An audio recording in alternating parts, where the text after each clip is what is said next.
It was noontime today in the center of Beijing when a man walked to the middle of the Avenue of Eternal Peace,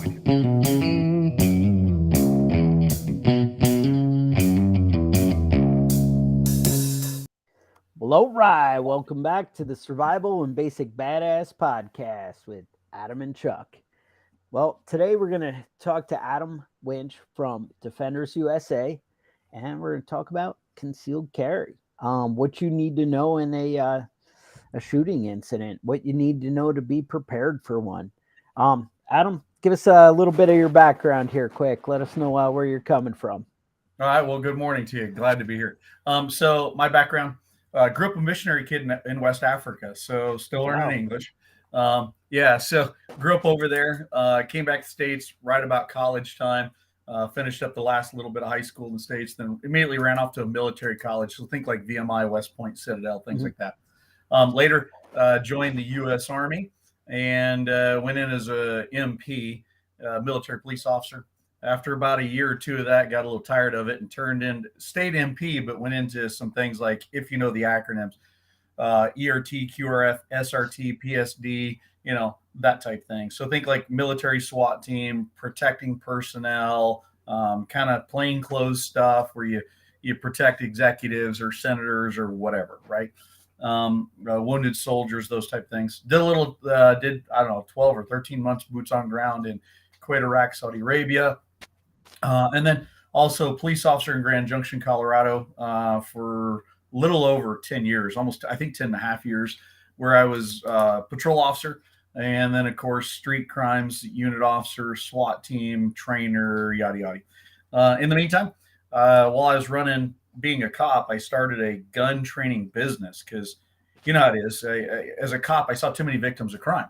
So I figured those people need the same training my buddies and I have to Right. survive, right? I was tired of it.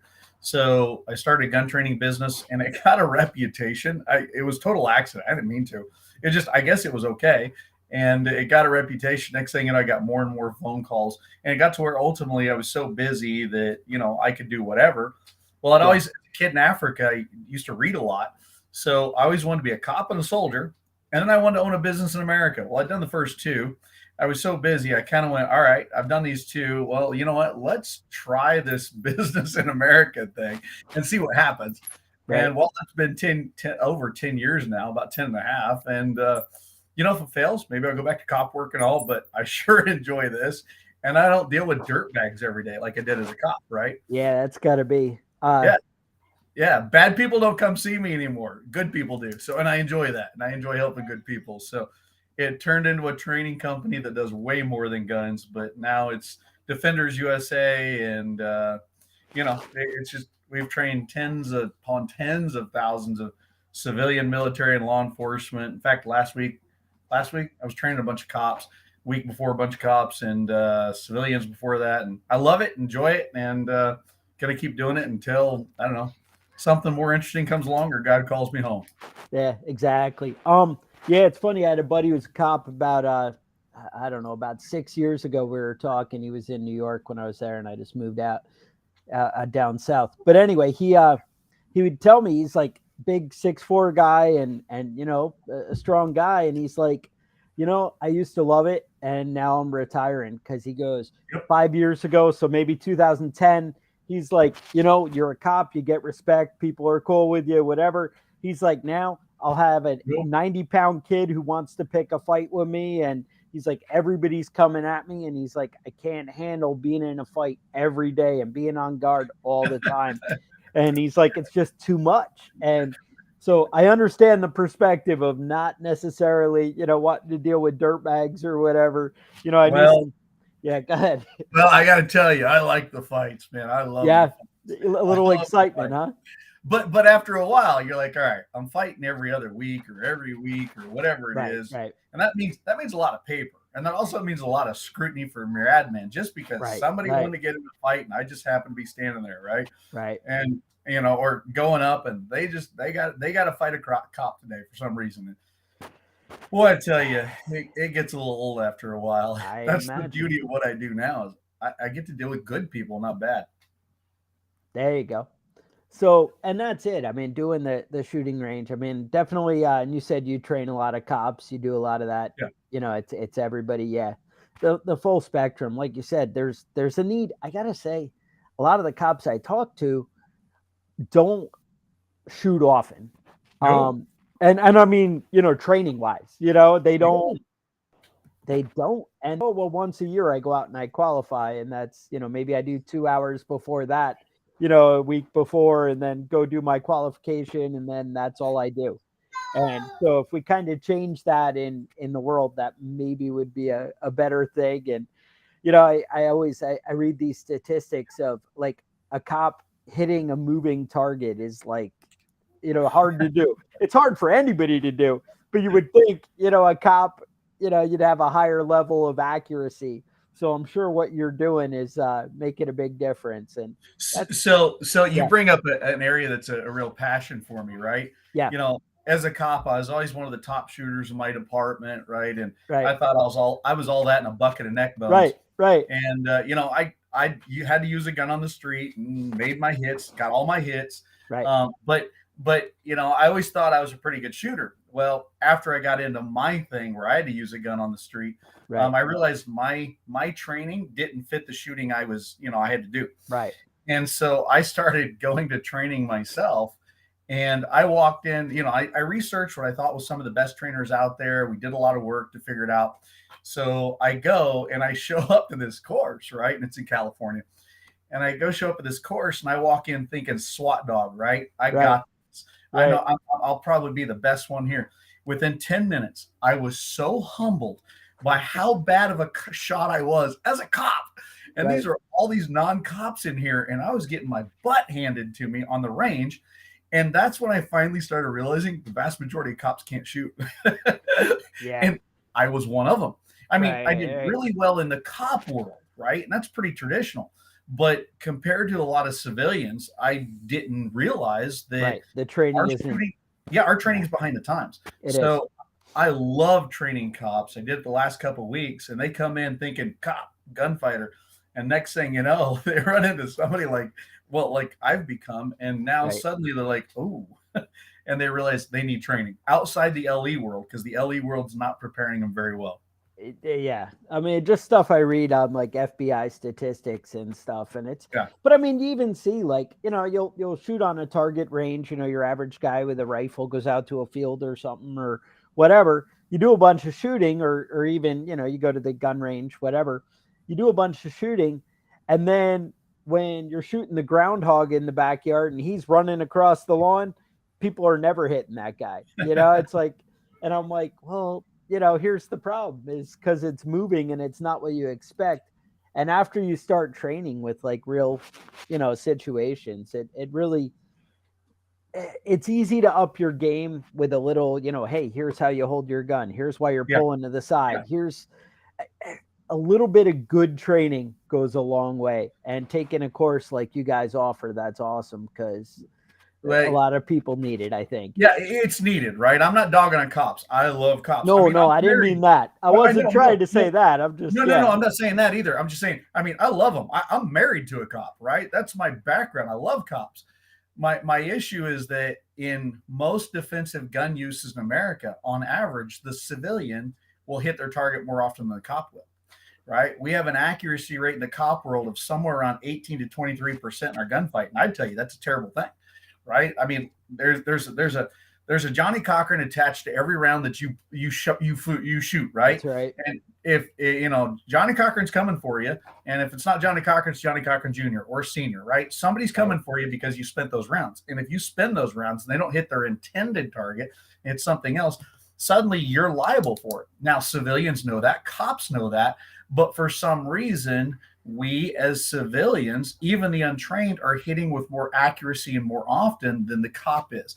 So Right. to me, when I get to train cops, that's the biggest thing is get them really good and fast their gun, but also accurate to where they know they hit their target because they got to stand before God, a judge, a jury, their administration, and themselves with the rounds they expend. So therefore, getting those boys and girls, those heroes, to be able to hit their targets more often, even if we increase it by half of what they do now or double what they do now, that's a good thing.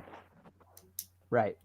Now, so let's kind of like talk about it. So if I carry concealed, or what are your thoughts on concealed or open carry when I'm out and doing the thing? I'm out So, in town, I'm going to Walmart, I'm going to, maybe even a shadier part of town. What do you do? all right. So this will generate some hate. Okay. All right. All right. Um, Friends don't let friends open carry. I Sorry, agree they with just don't that, do it. but Yeah, yeah. I mean, there's going to be people that disagree, but seriously, I mean, you hear every week. It just happened last week. Where it was, Texas something. Some dude straps on a gun on his hip because mommy and daddy didn't give him enough attention when he was a kid. So he straps on a gun so he can walk around with a big old hog leg on his hip so he can look cool at Walmart, right? I And he's guess. looking cool at Walmart or wherever it was he was at. And next thing you know, the gun gets taken away from him. He gets beat with it, shot with it. And this happens every week in America, or at least darn near, right? Don't do that. Because if you're somebody like me, right, who if I just, let's say it's you or me without a moral compass, and I see a gun on your hip, you know what I see? I see my new free gun, right? If we didn't have a moral compass, to me, that's just my new free gun, right? If Right. you're dumb enough to open carry a gun, you're probably not that observant as observant as you think. And therefore, somebody with real skills is going to take that gun away, and it's their free gun. And usually they got to fight for the gun. So therefore, you're going to get shot if you're the one that open carry. Now, I know a lot of people open carry safely all the time, but I Right. strongly discourage it strongly. And I would tell you the research does not prove that an open carry gun deters crime. It doesn't Right. scare criminals. It doesn't anything, right? If anything, it's just a free gun. I would tell you, you should be carrying concealed. You should carry concealed almost all the time. There is a time and a place for open carry, maybe on your own land. You're out in the outback, right? I live in Right. Arizona and Right. Colorado areas. Maybe you're on your horse, your ATV, and you're driving around. You're not worried about the dust. Fine, then open carry. But the second you get into the public arena, you need to, where there's people about, you need to conceal that gun because if they can't see it, they can't know you have it. One, Right. if they do try to attack you, you can ninja on them a whole lot easier because they don't know there's a threat. And why not Right. ninja on people? So to me, the open carry thing, and I know those people, they die on that hill. That open carry thing to me is just literally, and I mean this Right. kindly, stupid.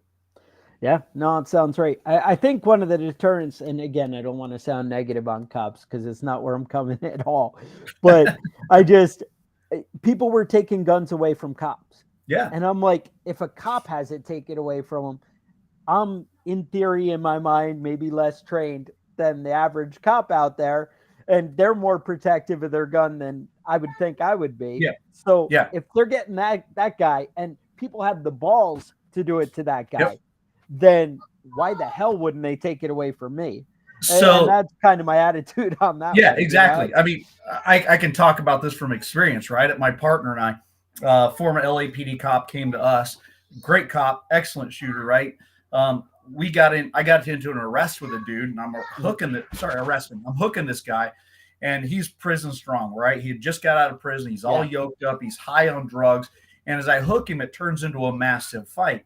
In that fight, it was like a 4-minute long fight. In that fight, one of the many things that happened is he tried twice while we're struggling and tied up with each other. He tried twice to pull my gun out of my holster, right? He was going to pull out and try to kill us. My partner was right behind me. He tried to drive his gun over to shoot the guy in the back of the head, but I was so close and tied up and fighting over the gun. My partner was afraid if he hit the guy, it went in the skull, it'd bounce around and come out and hit me in the face. So he couldn't pull the trigger twice. It turned into a huge fight after that. But I mean, think about this. These people are not afraid of you just because you have a badge, just because you have a gun, just because you might have training. If they're willing to take it from a cop, they're certainly going to take it from, the big old honking boy that just has to throw it on his hip to look cool, right? Just without the skills and the training and the tools and the backup. So to me, please, if there's one thing I can say to folks, if you're an open carrier, please, please, please be more thoughtful. Learn to use a gun from concealment. That's a skill. That's a true skill. And learn to be a lot better with it from concealment. So that way, if your day comes, it might slow you down by 1/10 of a second, but at the same time, if people don't know it's there, you can usually surprise them. Right, exactly. You can look for that opportunity. No doubt. That definitely makes a lot of sense. And no, I can appreciate that. yeah, I mean, even you mentioned on your property, I can understand, like like you said, completely fine to open carry on your property. I get it, and at least in a lot of places, I know in New York that wouldn't have flown anyway. Even with a decent, like if man, the UPS guy comes up, it's weird and awkward in New York. Yeah, But yeah, where I am here, it's whatever, that's the it's norm. common. But still, I carry concealed on my property just because that's how I'm used to carrying and used to drawing and whatever. But I always am like, oh, I should have it with me because how often is, the fox is coming out after my chickens Yeah, or something, and you're like, yeah. oh, it was in the house and I wish I had it, or whatever. I mean, again, that's kind of the world I live in. That whole like farmer thing is a little different than Yeah. And, maybe your average guy. yeah, and think about this: if you're out and about on your property, or let's say you go ATVing or razoring up in the mountains or wherever it is you go, right? That garment over the gun, especially if you have optics on it, helps protect it from the dust and everything Right, else. And why get dust and dirt and leaves and junk into the little tiny cracks of a gun? Right? right, You start adding stuff into it, and suddenly the gun doesn't work as well. I want my gun to go bang 100% of the time. yeah, So anything I can to do to protect it from the environment, I'll do. That's why you'll see even in modern cop holsters, they start having hoods that go over almost the whole gun to include their optics, right? To right, protect it because it's open. So they do in part, a lot of what you see in good holsters is to hide it, to protect it from the elements. So to me, a good concealed carry holster does the same thing. It's just right, when they don't see it, and therefore maybe they don't suspect you're a victim, or right. or maybe they think you're an easy victim and don't realize you're not. So it's to your favor almost 99% of the time to have a gun concealed. All right. Any insight on what people should be carrying or what type of gun Sure. or whatever? I have thoughts, but let's hear yours. Okay, so mea culpa here. Understand, I am what you'd officially call a brand ambassador for H&K, right? Oh, that's what I Um, carry. I like oh, you do. it. Oh, boys and girls listening, this is a man with a clue. Chuck. There Now you I go. like you. I like you a lot. All Yeah, right, my EDC is a VP9 SK, so it boom. just Okay, seems right, But go ahead. you and me are going to be friends. All right. So same thing, right? I'm a brand ambassador with H&K. I carry the VP9. Almost, in fact, I think all my instructors but one carry VP9s, and then I have a whole box of them sitting right here that I give out at courses for people to use because I want them to Right. experience a VP9. Okay, so I would tell you that H&K is probably, in my opinion, is the best gun to carry if you're taking a stock out of the box gun for a couple different reasons. But to me, H&K VP9 or the SK, as Chuck just said for those listening, right? That's a slightly smaller compact version. Right. There's the other H&K, which is the P30. It's got kind of a hammer in the back. I'm not a big fan of hammers, though the P30 is a phenomenal gun. If you're carrying a gun with a hammer, I would suggest to you that's just one more failure point. I had one of my partners rolling around in the dirt, fighting with people, and he had a hammered gun, think like a 1911, and a little bit of stuff got stuck behind the hammer. So when it came time to do the Lord's work with that thing, it could not do it. So to me, anything that where you can introduce the stuff that we fight in, which is rolling around in stuff, into the gun itself is a bad idea. Okay, so though the P30 is a great gun, right? It's mostly a closed hammer system. If it's got a hammer, I'm not a huge fan. All right, so if you're not going to get the VP9, I would suggest a couple other guns, right? And they're kind of all the same to me. Take the Walther, the brand new Walther PDP. I think it's a great gun. It's got one of the best triggers on the market. There's three different things with that gun particularly I don't like, but it's a good gun. It's a good gun. So the PDP series of Walthers. Another one would be the new M&P 2.0s, not the Shield. Don't buy Shields. I know it's one of the most common. A lot of people carry the Shield. A lot of people carry it because it's really thin, but understand the hand is an oval. When you hold a gun, it's an oval. Yeah. The Shield is real thin, real wide, real thin this way and real wide this way. It doesn't fit the hand well, and I find usually, unless you're a big dude with big paws, you have a hard time shooting the Shield well. Though it might be a quality gun, I don't suggest the Shield. Get the standard size 2.0. You can get the compact. Do not get the first versions. I'm not a fan of the M&Ps because of one different thing with their trigger system, or really their safety system, but it's a pretty decent gun. I carried one on the SWAT team in the PD for about a year and a half, and I realized it's not that great for me, so I got rid of it, but it's a decent gun. Another one, which is the most common gun out there, is the Glock, right?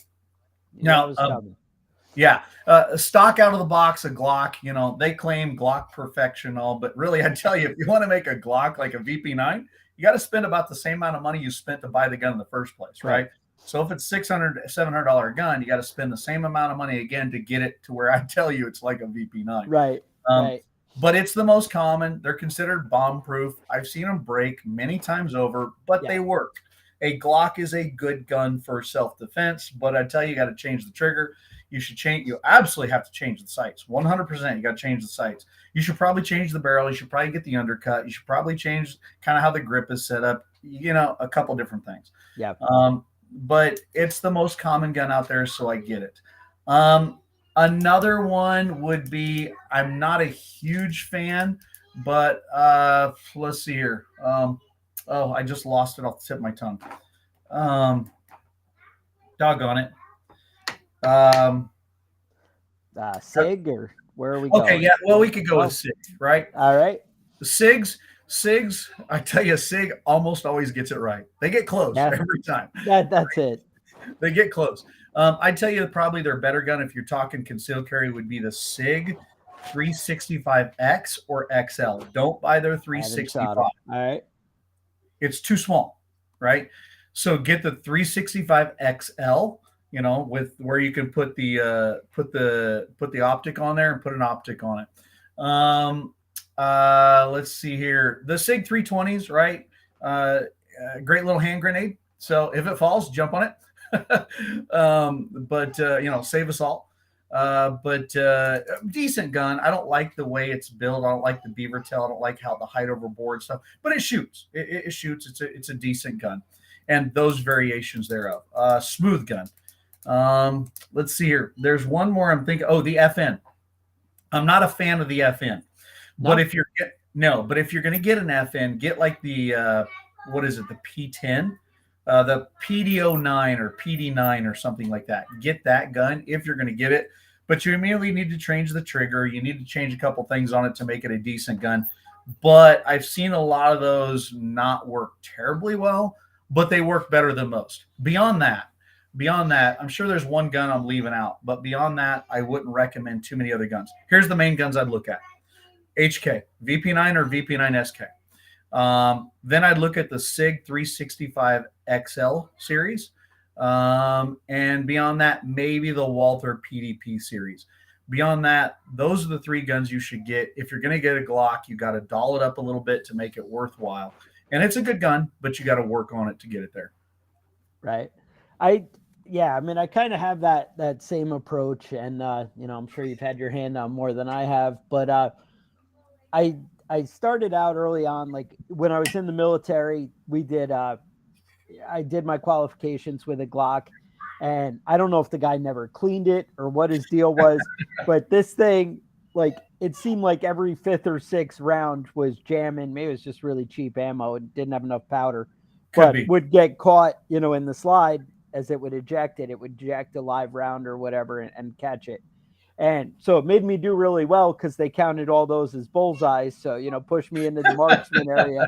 But aside of that, I was like, wow, Glocks are crap. And again, it could have just been the wrong ammo, that kind of thing. Because if you're like, I know a lot of guns, if you don't have enough powder, in there, they use low, that kind of thing, you'll have issues. You got to find the right setup for you. Obviously, these people did not. Yeah. Next. And, I'm sure the military is using cheap bulk crap, whatever, at least this was a million years ago. I'm old. So I was like, oh, Glocks, they're not for me. That's not my thing. Everything I read at the time when I got my first concealed carry, which was a long time ago, probably 15, 20 years ago, HK wasn't really a thing in the popular, normal guy, world. So I ended up, I was an idiot, and I bought a SIG 1911 GSR. Which is huge, and it's some big monster, whatever. And I'm like, oh, that thing weighs about 8 pounds. Right. Now, mind you, I had some kind of like SIG makes this concealed carry jacket. It's like a Carhartt kind of thing, and it's got Yeah. the big Velcro lining, so you can throw it in there. Totally concealable, but it's like 8 pounds, and Yeah, I'm like, don't do it. lean into the side everywhere I walk. I had to put 2 magazines on the other side just to balance me out, to carry it. And then I was like, ooh. Then I go to the gun store. I buy a Ruger SR22.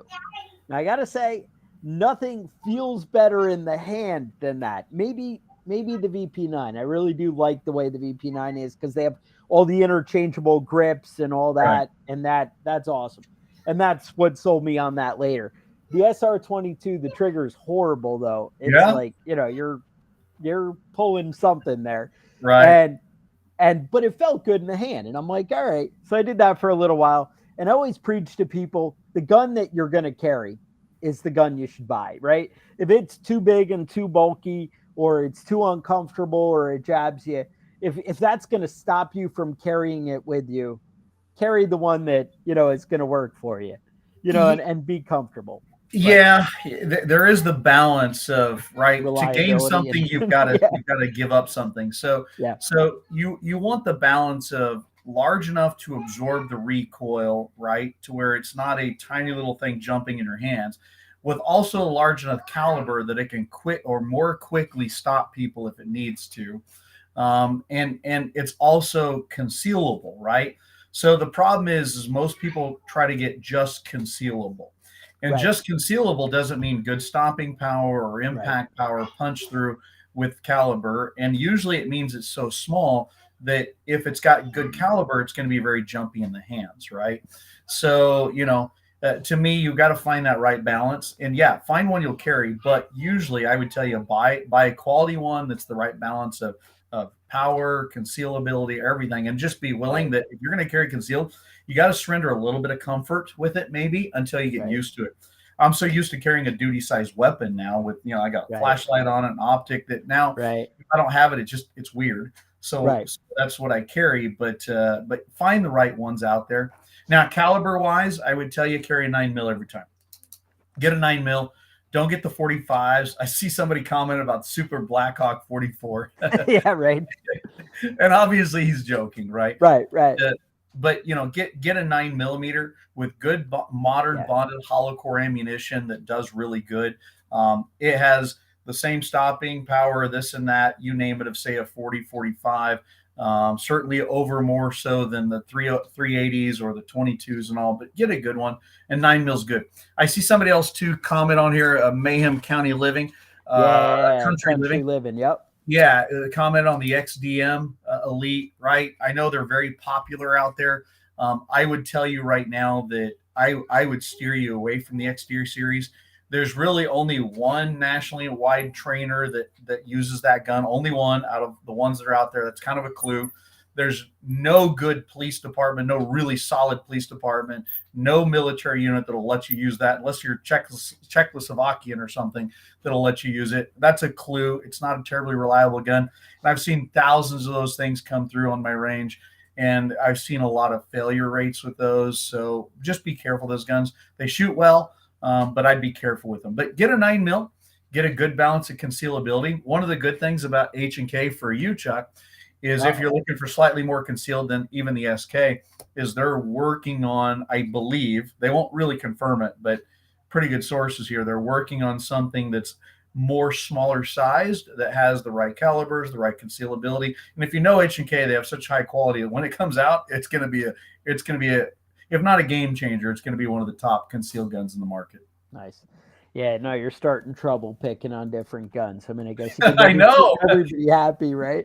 Watch the hate roll in. We're all, exactly. I think ammo too. I know for me, my gun store, I used to drive by one in New York all the time. That I got paid in cash with a lot of things, and I'd just stop by the gun store, and they'd be like, "Oh, here's that guy who has lots of money to spend," and they were always throwing the right ammo at me, and but I'd try out every different thing everywhere. And I kind of settled on, and my go-to is the HydroShock ammo. Okay. I think Federal makes it. Hydra Yeah, shock. I would tell you Yeah. get away from that. Yeah, tell me. Yeah, I'd tell you get away from the HydroShock stuff. Technology has changed since the HydroShocks have come out. Things are better now. So for its time and its place, it was great, right? What back in the early 2000s, the 90s, or whatever. Yep. I would tell you there's two rounds that I would carry in defensive life, and I think they're interchangeable. I have one particular I like for one specific reason, but they kind of work. Get the federal HSTs. Okay. Get the federal HSTs, or get the Spear Gold Dot G2s. Spear Gold Dot G2s. I don't care what grain you get, but get those right there. I personally like the Spear Gold Dot slightly better when you look at all the tests and all the stuff, the research that comes out. And I like how they load in a gun slightly more smoothly, to my feel, than the HSTs do. But to me, either or, six of one, half dozen of the other. Those are tooling calibers. If you're not going to go with that, and those are the two best ones out there, buy those. If you're not going to go that, I'd tell you the next tier step down would be the Winchester Ranger XTs. Same thing we carried in the police world. I had good luck with those, right? When I had to use it in defensive life, they did exactly what they were supposed to do. But when you look at the testing, they're just slightly lower in all the testing in the results than, say, the Spear Gold G2s or the federal HSTs. So for those purposes, I'd go with that. So either go with those two, the Federals or the Gold Dots. If not, go with the Winchester Ranger XTs. Beyond that, I wouldn't recommend too many others. And though America loves the Hornady critical defense and the Hornady ammo, especially in handguns, I would tell you throw that crap away. Oh, That stuff, I've had more trouble with those things. And the testing is not that great. You name it. Please throw that stuff away. That little rubber thing catches on the feed ramps. The angles, the bullets are too tight. The sharp part of there that digs into the feed ramp. I've had so many troubles with that thing. And again, the testing's not quite as good on the impact and what the wound cavitation, wound channeling is when it impacts. So to me, if I can talk people out of the critical defense and the other Hornady handgun stuff, I do it. Now in the rifle stuff, Hornady does some really good things. But for some reason, in the handgun world, they have just not done well. And they have great marketing. So that tends to be the most used round by Americans when you buy them. But I'd tell you, get away from that stuff. All right. Now, I would say anything you decide that you end up feeling is the right ammo, don't just buy the box and load your magazine. Go out and shoot a bunch, because I got to say, different stuff will cycle different in different guns.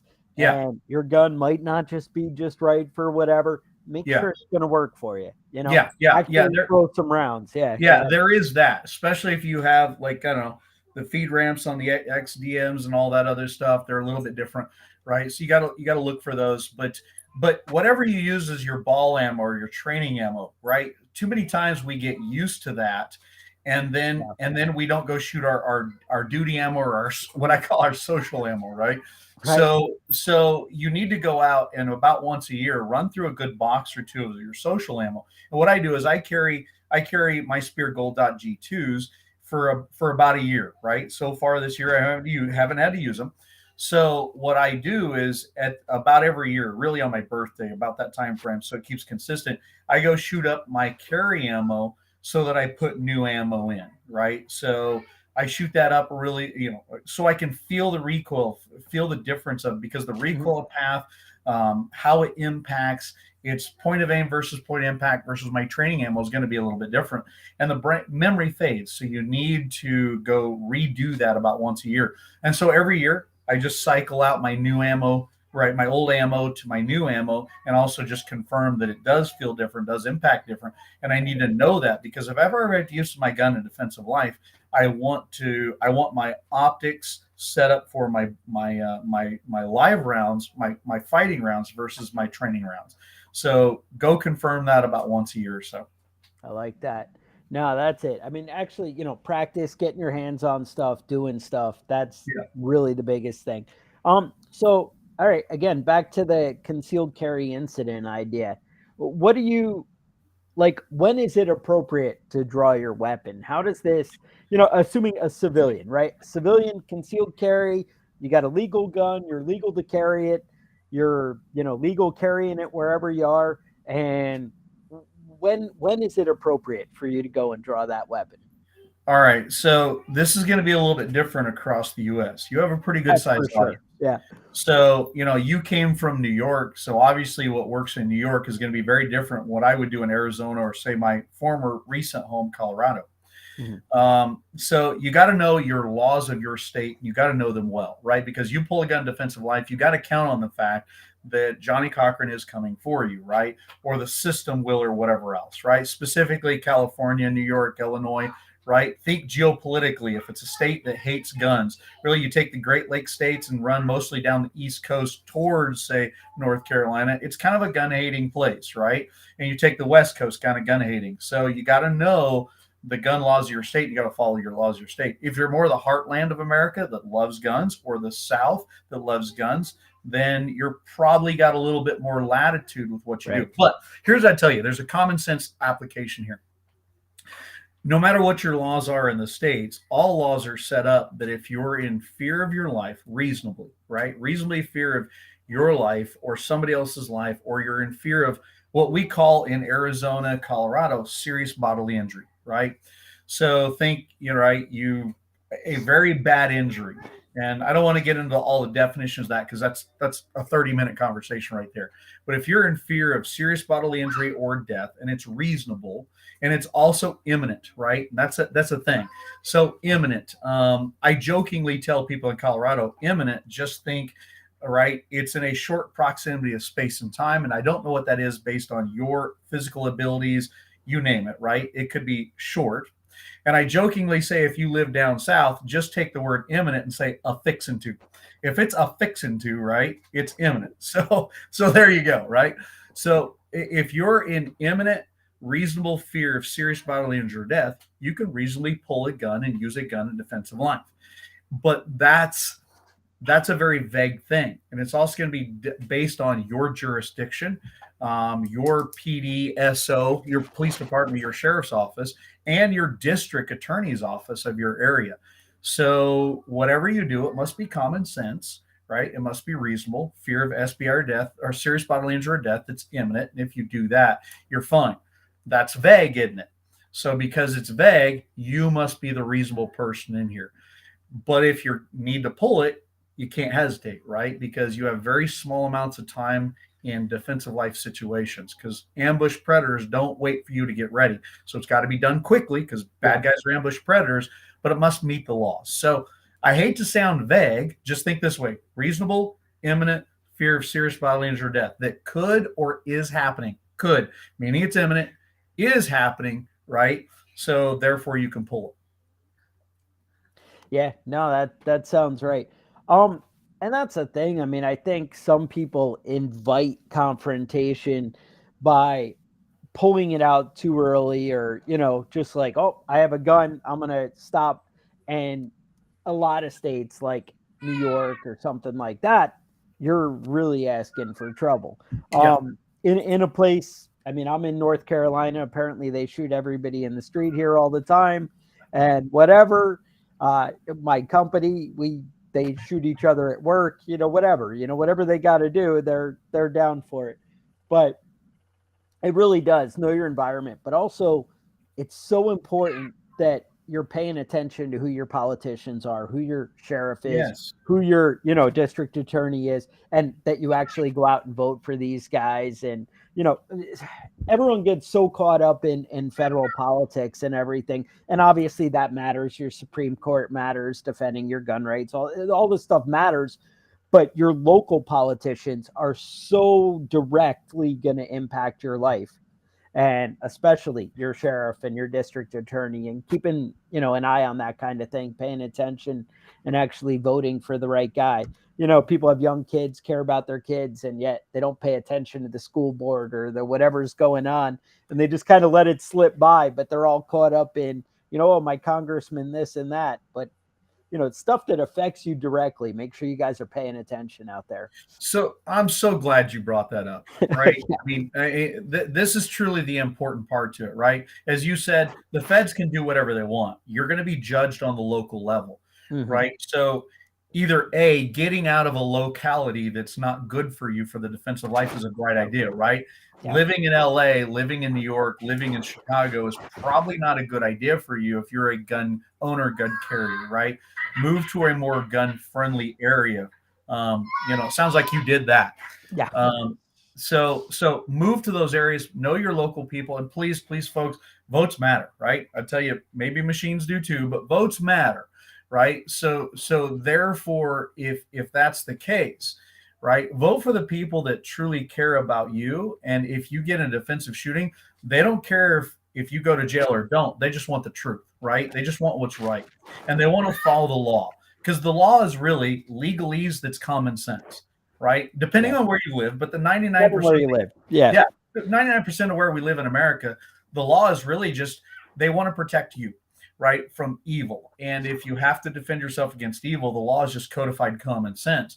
And if your common sense laws, once you understand the codification, the legalese of it, if it makes sense that really I was just in fear of serious bodily injury or death, that either could or is happening to me or somebody out there that I love, I need to pull a gun defensive life, then they're going to stand behind you because you did that, because it's based on the truth.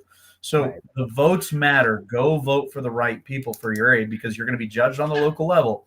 And it's the local system that's going to always be your friend. The federal system, nobody really cares, right? And two, that's so screwed up that it doesn't really matter. Yeah, exactly. You're fighting I always hear people, well, the Constitution says, and I'm like, yeah, but who follows the Constitution? That's kind of, irrelevant. I mean, we want it to be good. We want it to be right, but it's not where people are, The courts do follow, right? The vast majority, but what if they don't, right?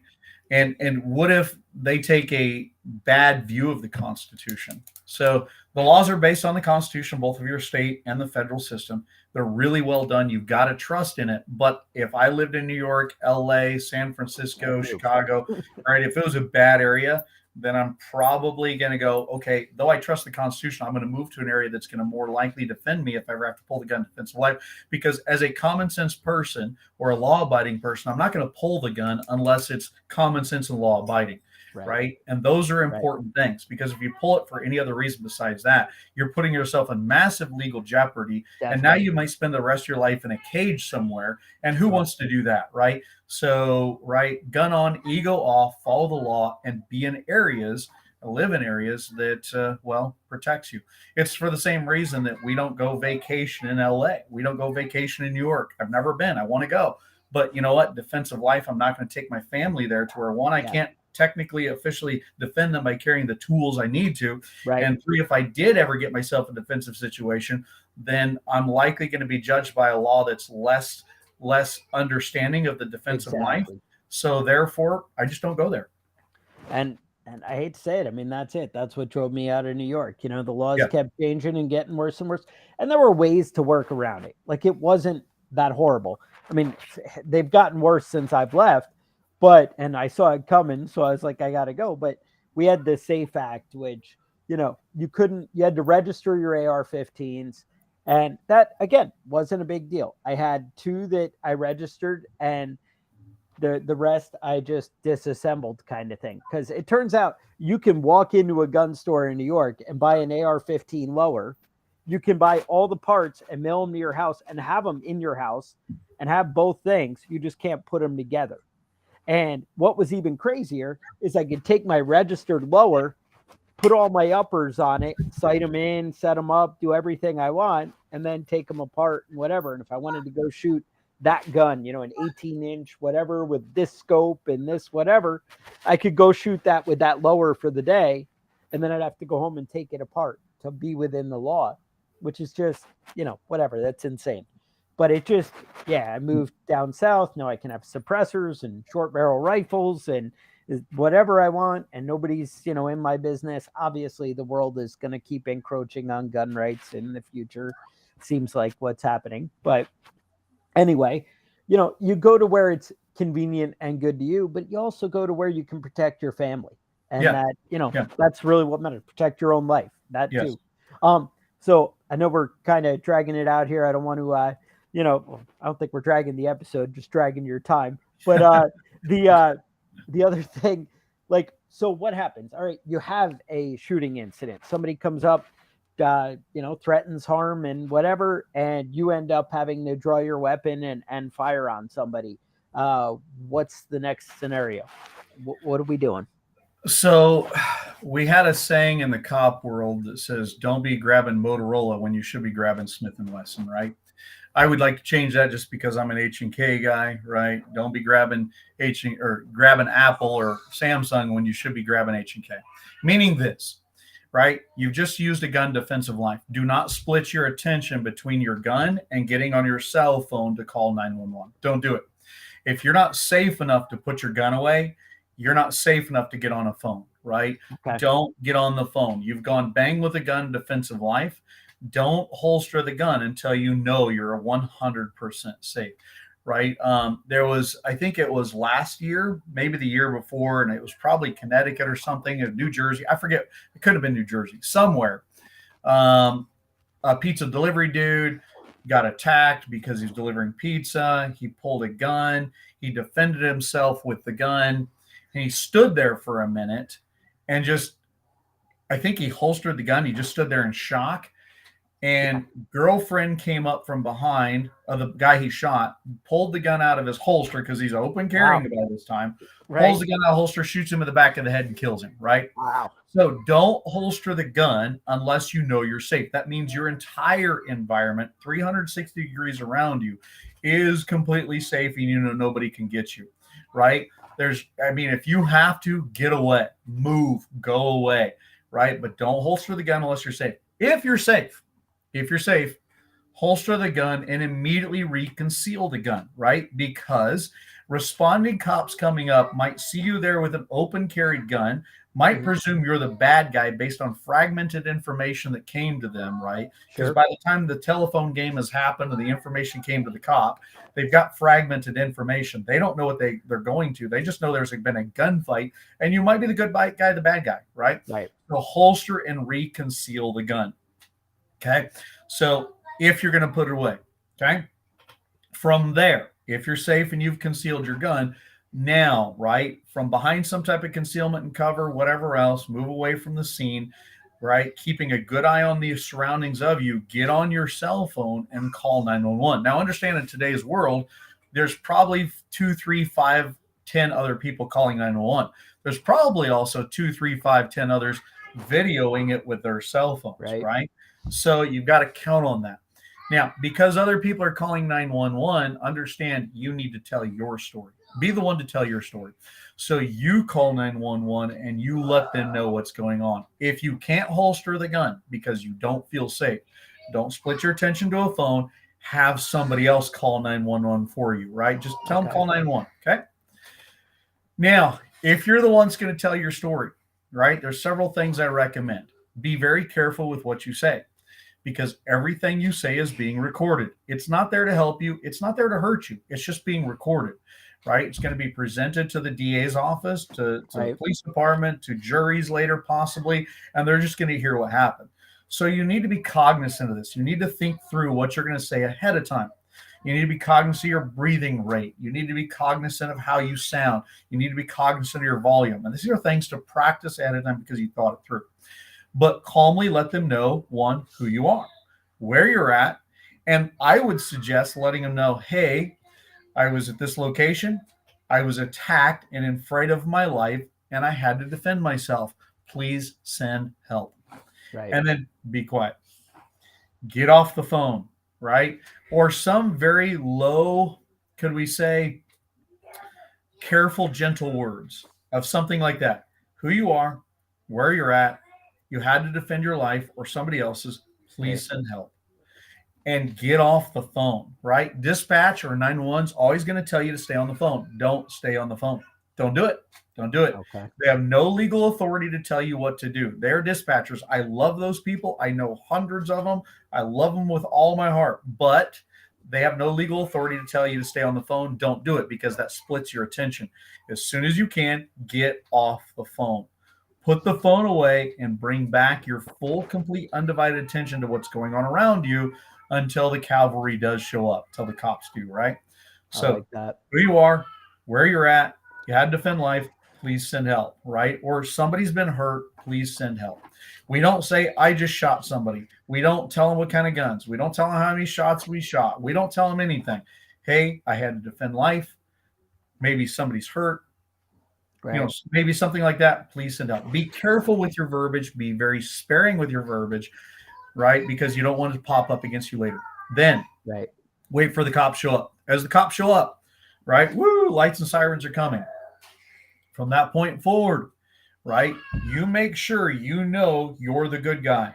I would declare something like victim, victim, I'm the good guy, right? I would keep, and I don't want to go out of the camera, but I'd put my hands up as high as I possibly can, or make sure Right. there's no way they know that I'm a threat to in this situation, right?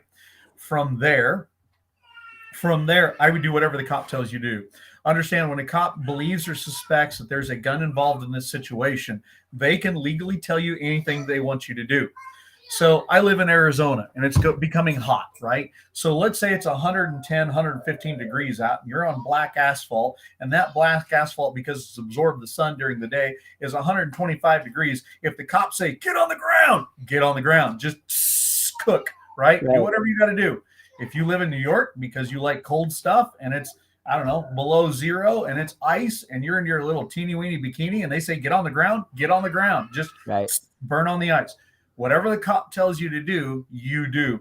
Don't go reaching for the gun, being like, here's the gun, right? This is what I used, because the cops are going to shoot you, right? Yeah. So follow their advice. You're probably going to get handcuffed. Go with it. The cops don't know you. They don't know anything about you. You just used a gun. So if you used a gun, be ready for you to be handcuffed up. It could be rough. Get over it. You just had to defend life, right? They're probably going to put you in the back of a patrol car and you ask you some questions. I would do the same thing with the police officers that I would do with dispatch. Hey, here's who I am. Here's where you can find me. Here's my address. Here's my phone number, whatever else. I was here. And I would tell you, hey, if you're a concealed carry permit holder, or maybe you're in a state you don't need that, it's constitutional carry. Hey, I had a gun. I carry a gun in defense of life. Somebody attacked me. I was in fear of my life. I had to defend my life. And I would stop right there. Yeah. From that point forward, I'd tell them with all due respect, and I would tell them this, with all due respect, sir, ma'am, all due respect. From that point forward, I need to talk to my attorney now. Definitely. Right? Give them the same things you gave to dispatch. Let the evidence speak for itself. Immediately lawyer up. Yeah. Immediately lawyer up. And all due respect, sir, ma'am, nothing against you folks, but I need to talk to my attorney before I make any further statements.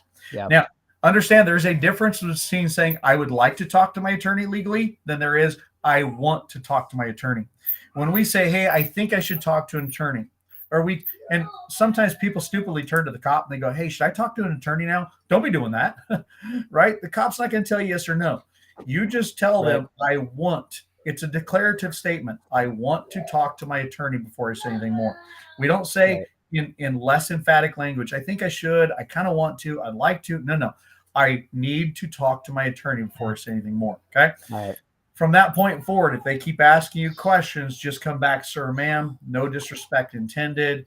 I'd like to talk to my attorney. Now, if the cop says, hey, look, the evidence doesn't look good right now, and you could go to jail if you don't answer this question. Go to jail.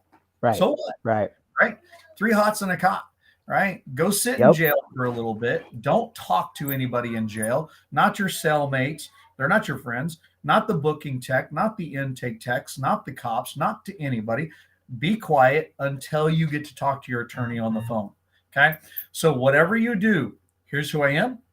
Here's the very general basis. I was here. I was attacked. I was in fear of my life. I carry a gun concealed. I defended my life. Right. Sir, ma'am, no disrespect intended from this point forward. I need to talk to my attorney. From that point forward, only talk to your attorney. Understand if the cops tell you to go home, right? If they're like, okay, all right, we'll get back to you later, go on home or whatever else it is. Do not go home and talk to your buddies and your friends and everybody else about this type of thing, because only those who are maritally contracted to you, your husband or wife, not your live-in boyfriend, not your shacked up girlfriend, not anybody, right? Only your legally contracted marital spouse cannot be forced to speak against you. So if you want to talk to them, great. It's them and your attorney. Talk to them and your attorney. If you're fearful that your marriage might not survive, and that's a real thing, by the way, if you're fearful your marriage might not survive, your spouse can choose to testify against you. So if you have a maritally contracted spouse, somebody you're actually married to, and you tell them the details of this thing, if they ever decide that they don't like you anymore, which can happen, they can choose to testify against you. So that's something to understand. And if you use a gun in defense of life, there's a likelihood, because it will change your life so much, that even if you've been married 10, 20, 30, 50 years, you might end up in a divorce, a very high likelihood you might end up in a divorce in 2 or 3 years, simply because it changes you and changes your life litigiously, financially, legally, emotionally, mentally, so much that they decide, hey, I didn't marry this person. I married the person they used to be, and now I want to go find me a new one. Right. So understand that does happen to a lot of people who've used a gun defensively. I like it. Now, last thought. What do you think about all these concealed carry insurance things? I'm sure they have to be a plus, but what's your thought?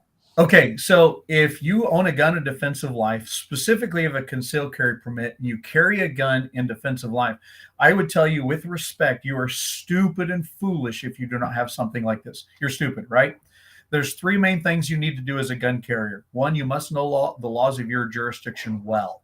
2, you must be mechanically, if not expertly, proficient with that gun. And that's a lot harder than most people think. It takes realistic training to become truly mechanically expert with a gun. Okay. 3, you must prepare for the massive legal and other aftermath that is coming. There's multiple aftermaths. One of the huge ones is the legal side, both civil and criminal. Really, I'd say criminal then civil. And for a lot of us, if you have jobs and everything else, then there's also an administrative aftermath, right? Your employer might decide to get rid of you or lessen your impact, whatever else. So there's multiple legal sides to this.